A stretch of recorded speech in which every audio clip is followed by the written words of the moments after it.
1977 August 15 అమెరికాలోని Ohio state యూనివర్సిటీలో ఉన్న ఒక భారీ రేడియో టెలిస్కోప్ అంతరిక్షాన్ని పరిశీలిస్తోంది.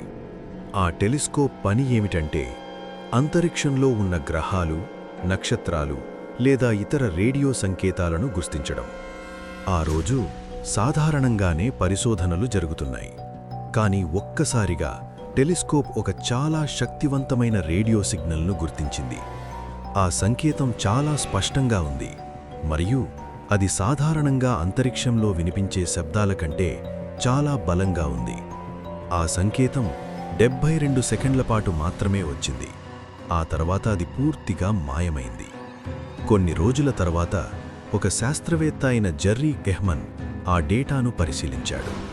అప్పుడతను ఆ సంకేతం ఎంత విచిత్రంగా ఉందో చూసి ఆశ్చర్యపోయాడు. ఆ పేపర్ మీద అతను ఒక మాట రాశాడు, వావ్. అందుకే ఆ సంకేతాన్ని తర్వాత ద వావ్ సిగ్నల్ అని పిలవడం మొదలుపెట్టారు. ఈ సంకేతం ఎక్కడి నుంచి వచ్చిందో తెలుసుకోవడానికి శాస్త్రవేత్తలు చాలాసార్లు మళ్లీ పరిశీలించారు. కానీ ఆశ్చర్యకరంగా ఆ సంకేతం మళ్లీ ఎప్పుడూ వినిపించలేదు. ఇది ఒక పెద్ద ప్రశ్నను తెచ్చింది.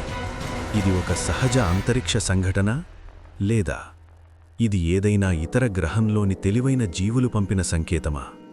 ఎందుకంటే ఈ సంకేతం చాలా క్రమబద్ధంగా ఉంది.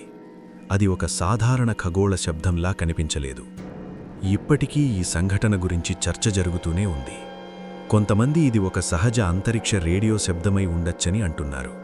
మరికొందరు మాత్రం ఇప్పటికీ ఒకే ప్రశ్న అడుగుతున్నారు. 1977లో అంతరిక్షం నుంచి వచ్చిన ఆ వావ్ సిగ్నల్ నిజంగా ఎవరు పంపారు? మనుషులేనా లేక ఇంకెవరో? ఈ ప్రశ్నకు సమాధానం ఇప్పటికీ మిస్టరీగానే ఉంది.